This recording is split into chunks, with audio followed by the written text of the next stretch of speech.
Mr. Liang Eng Hua. Thank you, Mr. Speaker. So we hope that there will be peaceful resolutions to the Middle East conflict soon, and that the Straits of Hormuz will be fully open. Notwithstanding, as the Minister has said before on several occasions, even if the conflict is over, the damages it has caused, especially to the oil and gas infrastructure, will have long-lasting impact to the world economy. So can I further ask the Minister if he sees, as a result of the war, permanent or structural changes to the related industries that will affect the BAU, that will affect investments of specific sectors within our economy and hence affecting jobs opportunities.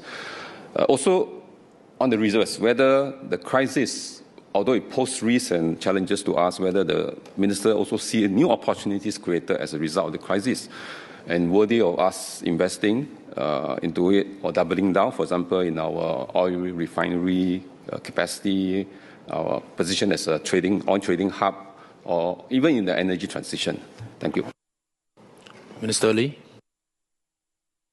Thank Mr. Liang for that two very insightful SQs. I think it's premature today to conclude on a long-term structural impact on related to the industry transformation, because the crisis as we speak is still unfolding. And if you look at all of the media, it evolves on a daily basis. And it's also reflected in the way oil prices and stock prices have moved concurrently. Our view is that the crisis is likely to accelerate the existing structural shifts that are already underway in the entire global economy. And I'm talking about supply chain, diversification, digitalization. Yesterday we spent 7 hours talking about AI adoption, and of course the energy transition and also energy resilience. Our sense is that this will indeed this will test the resilience of countries, of economies, but in crises like this, it also creates a lot of new opportunities for firms to transform, to diversify, and to deepen their capabilities. In the energy supply chain, we are in the entire energy ecosystem. Energy has come to the forefront because it is existential for all of us. And with the move towards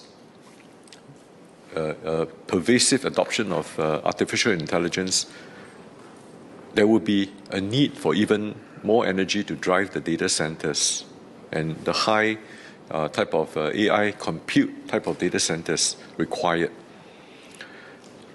So energy is really the new currency and is existential for all of us. We are also at a time in our entire civilization's development where there's actually an abundance of new discoveries in oil and gas, and there are also a lot of accelerated developments towards green energy sources. What we are experiencing currently are actually supply chains blockages, chokeholds. For instance, what we are seeing now in the Middle East, in the Straits of Hormuz. Our sense is that many countries are moving, not just thinking about diversification, but they are also moving into a just-in-case mode rather than just-in-time. For Singapore, because we stand at a very strategic crossroad between the East and the West, I believe that given the decades of goodwill, the trust, the credibility, and our reputation that we have built as a very reliable partner to many, many countries, this crisis will test us, and if we are able to prevail, I think it would cement, it would reinforce and consolidate our position as a trusted hub. So to that end, our Prime Minister has in recent weeks committed that we will not impose any export restriction. So for downstream refined products, the essential fuel products, whether it's MoGas, motor gas, diesel, and so on, many of the countries that depend on our refinery hubs to get access to that downstream supply will continue, our sectors here will continue to see relevance.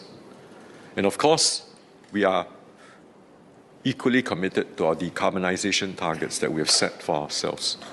So I believe that these are new opportunities in the energy space, in the supply chain space, that we are able, we have our right to play, that we have our competitive advantage, and we will continue to build on them, including our port, our maritime hub, our connectivity, our entire logistics, moving into advanced manufacturing, financial services, and of course, healthcare.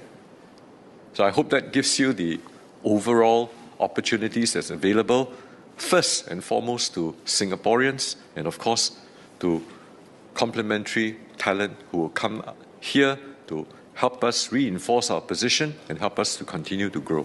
Thank you.